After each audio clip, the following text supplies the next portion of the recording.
राम राम बहन भाइयों माताओं, ज्ञान कहानी 99 में आप सबका स्वागत है। श्रीमद् भागवत महापुराण तृतीय स्कंद का दूसरा दिन हम सब मिलके सुनते हैं। पहले दिन हमने सुना कि विदुर जी के घर कृष्ण जी आते हैं। विदुर जी की तपस्या देकर उनके घर प्रेम भाव से भाजी खाते हैं और दुर्योधन के 56 मेवा त्याग देते हैं। विदुर जी ने धृतराष्ट्र को खूब समझाया था कि ये पापी पुत्र है, ये दुर्योधन तेरा पुत्र नहीं है, ये पाप बन के आया है। पापी पुत्र हो तो पुत्र को शायद छोड़ना पड़े, फिर भी धृतराष्ट्र मत बनो। दुर्योधन दुराचारी था, उसने वंश को मिटा दिया। तो आज के भी जमाने में पुत्र पापी हो तो उसका त्याग करने में ही भलाई है।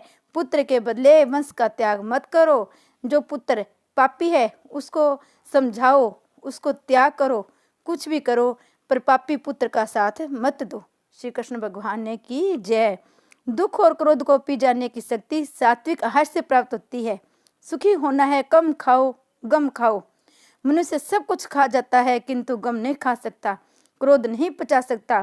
तुम्हारी कोई निंदा करे तो उसे शांति से सह लो। उसमें ऐसा मान लो कि वह निंदक मुझे मेरे दोषों को भान कर रहा है, मेरा पाप धो रहा है। कुछ लोगों का स्वभाव ही ऐसा होता है कि निंदा रस में डूबे बिना उसका खाना पचता ही नहीं है। इस दुनिया ने किसी को नहीं छोड़ा, सभी की निंदा की है। निंदा करने वाले पर क्रोध मत करो। ऐसा मानो कि इससे तो प्रभु को ही कुछ संकेत है। भगवान बड़े दुख से कहते हैं कि मानव कल्याण के लिए मनुष्य अवतार लेकर मैं इस धरती पर आया था, फिर भी लोगों ने मेरी निंदा की। विदुर जी भी अपमान में प्रभु की कृपा का ही अनुभव करते हैं। विदुर जी ने सोचा कि दुर्योधन मेरी निंदा नहीं कर रहा है, अपितु उसके अंदर बसे हुए नारायण मुझे कौरवों का कुसंग छोड़ने का आदेश दे रहे हैं। कौरवों का कुसंग छोड़ने की है प्रभु प्रेरणा है। महापुरुष निंदा में भी सार्थक खोजते हैं। जो अच्छी वस्तुओं में अच्छाई देखे वह साधारण वैष्णव है, किंतु जो बुरी वस्तुओं में ही अच्छाई देखता है वह उत्तम वैष्णव है। प्रतिकूल परिस्थिति में वैष्णव प्रभु के अनुग्रह का ही अनुभव करता है। भगवान ने सोचा यदि कौरवों के साथ विदुर जी रहेंगे तो कौरवों का विनाश न हो सकेगा, इसलिए हो विदुर जी व स्थान छोड़ने को प्रभु ने प्रेरणा दी। रामायण में रावण ने व भीषण का, भागवत में दुर्योधन ने विदुर जी का अपमान किया था। इस प्रकार संतों का अपमान करने के कारण ही उनका विनाश हुआ। कुटुंब में कम से कम एक ही व्यक्ति पुण्यशाली हो तो उस कुटुंब का नाश नहीं हो सकता, कोई उसका हित नहीं कर सकता। विदुर जी के जाने से कौरवों का सर्वनाश हुआ व भीषण के जानने से लंका के रावण अन्य सभी राक्षसों का संहार हुआ। दुर्योधन ने सेवकों को आज्ञा दी कि इस विदुर को धक्के मारकर बाहर निकाल दो, किंतु विदुर जी समझ बूझ कर पहले ही घर से निकल गए। धनुष बाण भी वहीं छोड़ गए। कौरवों को इस प्रकार का उपदेश दिया गया कि पांडवों के साथ धनुष बाण लेकर मत लड़ो, अगर लड़ना है तो वाणी से लड़ो। विदुर जी तीर्थ यात्रा के लिए चल पड़े। धृतराष्ट्र द्वारा भेजा गया धन उन्होंने लौटा दिया। आवश्यकताएं कम करते जाओगे तो पाप भी घटते रहेंगे, जरूरतें बढ़ाओगे तो पाप भी बढ़ते ही रहेंगे। प्राप्त स्थिति में असंतोष का अनुभव ही मनुष्य को पाप करने की प्रेरणा देता है।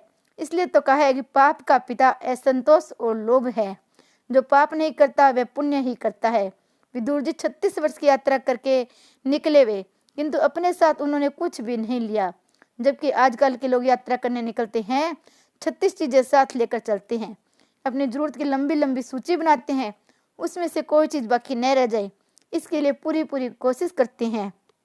यात्रा करते हैं याति त्राति। इंद्रियों को प्रतिकूल विषयों से हटाकर अनुकूल विषयों में नया लगा देना ही यात्रा है। तीर्थ यात्रा उसी को सफल होती है जो तीर्थ यात्रा जैसे ही पवित्र होकर वहां से लौटता है। केवल यात्रा करने से पुण्य नहीं हो जाता, कई बार तो मनुष्य यात्रा करते करते पाप की गंठरी में बांध कर आता है। यात्रा विधि पूर्वक करनी चाहिए। विधि पूर्वक यात्रा करने से ही पुण्य प्राप्त होता है। यात्रा करने के लिए निकलने से पहले प्रतिज्ञा करनी चाहिए कि मैं ब्रह्मचर्य का पालन करूंगा, कभी क्रोध न करूंगा, असत्य नहीं बोलूंगा, व्यर्थ भाषण नहीं करूंगा। ऐसी प्रतिज्ञा करने के पश्चात ही यात्रा का आरंभ किया जाना चाहिए। आज का तो धन संपत्ति बढ़ जाने पर धनिक लोग यात्रा के नाम पर घूमने फिरने निकल पड़ते हैं। इस तरह तो कौवा भी काशी मथुरा का चक्कर लगा लेता होगा। तीर्थों के सच्चे साधु संत ब्राह्मणों की निंदा करने वालों की तीर्थ यात्रा का पुण्य प्राप्त नहीं हो सकता। साधु संतों के प्रति सद्भाव न हो तो तीर्थ यात्रा विफल रहती है। गुरु शब्द का अपभ्रंश है। कुछ ऐसे भी लोग हैं जो गौर को पत्र लिखकर सूचना देते हैं कि हम इतने व्यक्ति यात्रा के लिए आ रहे हैं, इसलिए भोजन आदि की व्यवस्था कर देना। तीर्थ के गौर आपके नौकर नहीं हैं। तीर्थ स्थान में विधि पुरुष स्नान करना चाहिए, वहाँ कुल्ले करना, साबुन लगाना नहीं, नहाना चाहिए। महाप्रभु जी दुख से कहते हैं कि अतिशय विलासी पापी लोग तीर्थ स्थानों की ओर जाने लगे और वहाँ रहने भी लगे। यही कारण है तीर्थ स्थानों की महिमा लुप्त होने लगी है। जब विदुर जी यात्रा करने गए तो साथ में क्या ले गए थे? कुछ नहीं, केवल कौरवों का पुण्य ही साथ में लेके गए थे। स निर्गत कौरव पुण्यो लब्धो, कौरवों का पुण्य साथ ले गए, क्योंकि उन्होंने विदुर जी का अपमान किया था, निंदा की थी। तुम्हारी कोई निंदा करे, अपमान करे, तुम उससे सह लोगे तो तुम्हारा पाप उस निंदक के पास जाएगा और उसका पुण्य तुम्हें मिलेगा। तीर्थ में जाओ तो उस दिन अनशन करो, ब्राह्मणों का अपमान मत करो। सच्चे साधु संत ब्राह्मणों का अपमान करने से तीर्थ यात्रा विफल रहती है। अनशन करने से शरीर की शुद्धि होती है, पाप जल जाते हैं, सात्विक भाव जागृत होते हैं। विदुर जी प्रत्येक तीर्थ में अनशन करते थे, विधि पुरुष स्नान करते थे। यात्रा किस प्रकार की जाए, इस विषय में विदुर जी कहते हैं, गा पर्यटन मेद्य विविध वर्ती, सदा लुतो से सैनो वधुत, अलक्षित सवर वधुते सो वर्तानी चेरे हरितोषानी। पृथ्वी पर अवधूत वेश में परिभ्रमण करते हैं, जिससे स्नेह संबंधी उन्हें पहचान न सके। शरीर का श्रृंगार भी करते न थे, वे अल्प मात्रा में बिल्कुल पवित्र भोजन करते थे, शुद्ध वृत्ति से जीवन निर्वाह करते, प्रत्येक तीर्थ में स्नान करते, भूमि पर शयन करते, भगवान जिससे प्रसन्न हो सके ऐसे व्रत करते थे। संत तीर्थ का पाचन करते हैं। भारद्वाज मुनि स्नान करने के लिए आते थे। गंगा जी 25 सीढ़ियां ऊपर आ जाती थी। गंगा जी को ज्ञात था कि लोग तो अपने पाप मुझे देने के लिए आते हैं, जबकि भारद्वाज मुनि तो मुझे पावन करने के लिए आते हैं। अति संपत्ति का मूल है, इसी कारण भगवान ने श्रवण की द्वारिका जल में डुबो दी थी। द्वारिका में भगवान की मूर्ति मनोहर है, उसका स्वरूप अद्भुत है, देखते रहने पर भी मन तृप्त नहीं होता। द्वारकाधीश का दर्शन लोगों को अवश्य करना चाहिए। काशी का महत्व भी अधिक है। काशी के प्रमुख देव है भैरवनाथ। विश्वेश माधव ढूंढी दंडपाणी च भैरव, इस श्लोक का नित्य पाठ करने से काशीवास का फल मिलता है। काशी में 9 मास रहने वाले पुनः जन्म नहीं होता। काशी के मणिकर्णिका घाट पर यह श्लोक लिखा हुआ है, मरण मंगल अन्न सफल जीवन अन्न। शिव जी ज्ञान के मुख्य देव है। काशी में ज्ञान ही सिंगर सिद्ध होता है। ज्ञान पाना चाहते हो तो तुम्हें शमशान में रहना पड़ेगा। शमशान ज्ञान भूमि है, शमशान में रहने की नहीं, उसे सदा याद करते रहने की आवश्यकता है। दिन में 3-4 बार शमशान को याद करते रहोगे तो बुद्धि में परिवर्तन होगा। कल्पना करो तुम काशी में रहते हो, वहां बैठकर मन से ही गंगा स्नान करो। कलयुग में नए मन से सत्कर्म करने वाले को ही पुण्य मिलता है। तीर्थ क्षेत्रों में गया जी पितृगया प्रसिद्ध तीर्थ है, वहाँ अनेक श्राद्ध करने होते हैं। प्रथम श्राद्ध फल्गु के किनारे किया जाता है। अंतिम श्राद्ध अक्षय वट तले करना होता है, जहाँ कराविंद तथा पांद्रविंद वाले बालकृष्ण निवास करते हैं। श्राद्ध क्रिया कराने वाला पुरोहित किसी एक वस्तु का त्याग करवाता है, भगवान से कुछ मांगने को कहता है। पहले कुछ त्याग किया जाए, फिर उसके बाद कुछ मांगा जाए। जो भगवान के लिए कुछ त्याग कर सकता है उसे उनसे मांगने का अधिकार मिलता है। अधिकतर लोग अपनी जिस वस्तु में रुचि न हो उसे छोड़ने की प्रतिज्ञा करते हैं। खाने पीने की सामान्य चीज छोड़ने की प्रतिज्ञा अधिकतर लोग करते हैं, किंतु इस तरह साग सब्जी या फल आदि के त्याग से कोई लोभ नहीं होता है। यदि पाप का विकार त्याग करोगे तो लाभ होगा।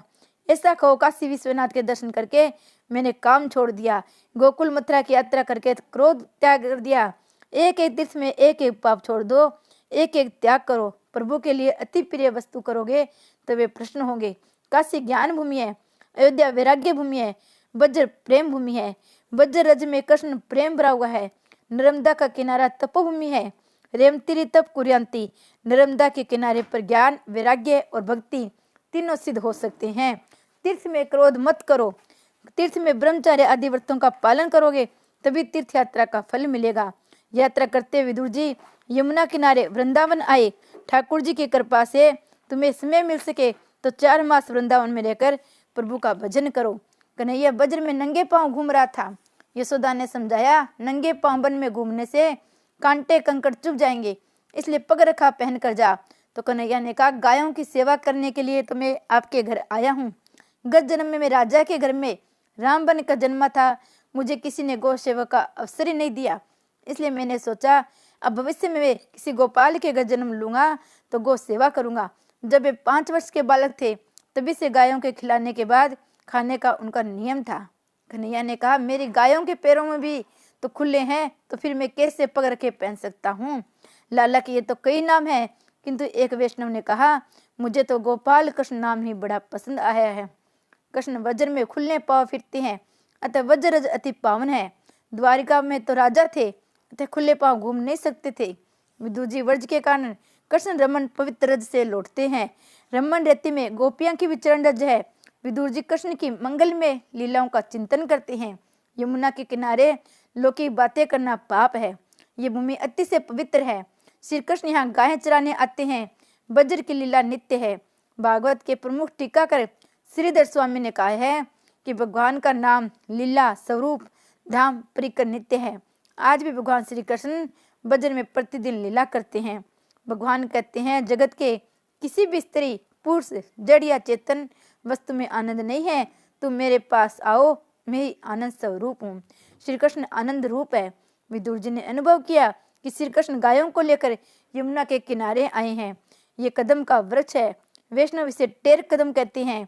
कदम पर झूलते हुए श्री कृष्ण बंसी बजाते हुए अपनी प्यारी गायों को बुलाते हैं, हे गंगी, हे गोदावरी आओ।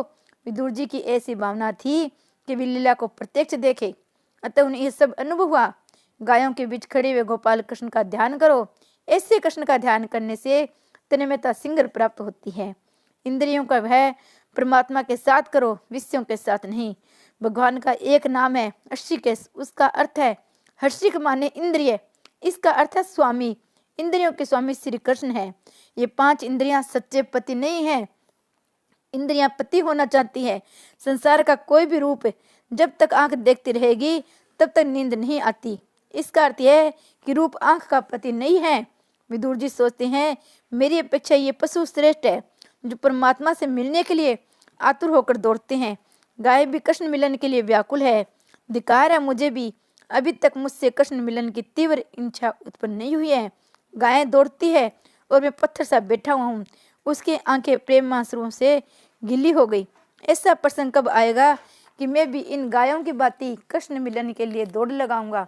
वे कृष्ण लीला का चिंतन करते हुए कृष्ण प्रेम में पागल हो गए हैं, अति तन्मय हो गए हैं। यह किसी भी तरह जगत को भूल जाओ, प्रभु प्रेम में तन्मय हो जाओ। सभी साधनों का यही रहस्य है। वीर्य जब अति से तीव्र होता है तब परमात्मा से मिलन होता है। प्रभु उस समय प्रभास में थे। उद्धव को ज्ञान का उपदेश दिया, भागवत धर्म का उपदेश दिया। फिर उद्धव से बद्रिकाश्रम जाने को कहा तो उद्धव ने कहा, अकेले जाने में मुझे डर लगता है, आप भी मेरे साथ चलिए। जी ईश्वर को अपने पास ही रखे तो वह कभी भयभीत नहीं होगा। उद्धव को भागवत धर्म का उपदेश मिला, फिर भी उसका मन शांत न हो सका। वह भगवान से कहता है, मैं अकेला तो कैसे जा सकता हूँ, हम दोनों साथ ही जाएंगे। मात्र निर्गुण ब्रह्मा का ज्ञान कुछ अधिक उपयोगी नहीं हो सकता। शयगुण ब्रह्मा का सहारा लेकर ही निर्गुण ब्रह्मा को पहचानता है। श्री कृष्ण ने उद्धव से कहा, मैं छत्र के रूप से तेरे साथ हूँ, मैं तुझ में समाया हूँ। मेरा स्मरण करने पर उसी क्षण में उपस्थित हो जाऊंगा। तो उद्धव जी ने प्रार्थना की कि बिना किसी आधार के भावना नहीं कर सकता, मुझे कुछ आधार दीजिए। तब श्री कृष्ण ने उसे अपनी चरण पादुका दी। उद्धव ने मान लिया, अब द्वारकानाथ मेरे साथ है, अब मैं अनाथ नहीं सन्नाथ हूँ। ये पादुकाएं नहीं, प्रत्यक्ष प्रभु ही मेरे साथ है। उद्धव जी का प्रभु के प्रति प्रेम इतना प्रगाढ़ था कि भगवान की पादुका में भी प्रभु का ही दर्शन करते हैं। उन्होंने अपने मस्तक पर पादुकाएं रख ली। मस्तक बुद्धि प्रधान है, इस पर प्रभु को बिठाने से तुम्हारे मन में कोई विकार नहीं घुसेगा। सुखदेव जी कहते हैं, राजन, उद्धव जी बद्रिकाश्रम जा रहे थे, उनको मार्ग में यमुना जी और ब्रजभूमि के दर्शन हुए।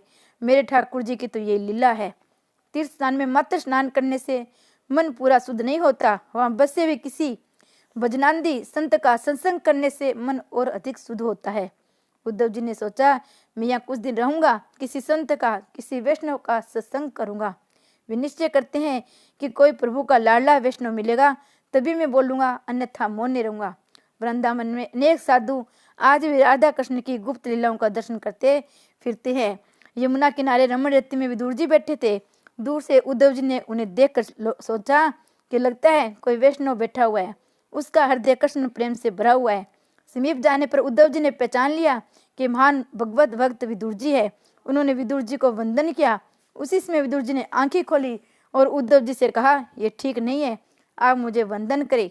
विदुर जी ने उद्धव जी को प्रणाम किया। क्या संतों का मिलन भी कैसा मधुर होता है। 4 मिले 64 खिले, 20 रहे कर जोड़, हरिजन से हरिजन मिले, 20 से शांत करोड़। 4 आंखें 64 दांत, 20 हाथ पैर की अंगुलियां, 7 करोड़ 7 कोटि रोम शरीर में, 7 करोड़ रोम। हरिजन का अर्थ है हरि के लाडले। श्री कृष्ण भगवान ने की जय।